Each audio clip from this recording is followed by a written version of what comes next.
Well, an American man held hostage in Venezuela for nearly 2 years has been released and is on his way home. 26-year-old Josh Holt had been locked in a Caracas prison since June 2016 when he was arrested on suspicion of illegally possessing weapons. Both President Trump and Utah Senator Orrin Hatch have applauded his release. CBS News State Department reporter Kylie Atwood has been covering this story and joins us now. Kylie, just remind us again how Holt's entire ordeal in Venezuela began in the first place.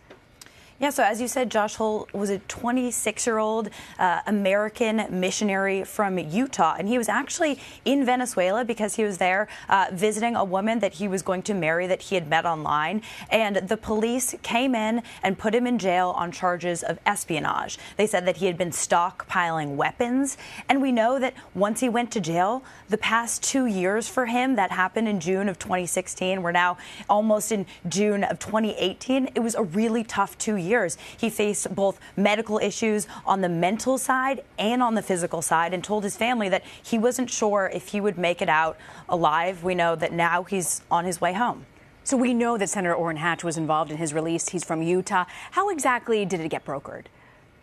Yeah, so Senator Orrin Hatch put out a statement today speaking about this release of Josh Holt that had been finally secured. He'd been working on this case for 2 years, trying to get the Venezuelan government to release this American that the U.S. said was completely not in fault of anything that they had charged him on. And we know that there were a lot of people that were working on this, ambassadors from around the world. We also know that Senator Corker visited Venezuela yesterday and met with President Maduro. And the interesting thing is that this release comes at a time when U.S.-Venezuela relations are very, very tense. We see the Maduro regime saying that the U.S. is trying to overthrow him, saying that because of the sanctions of people close to him, that he thinks that the U.S. is trying to get him out of power.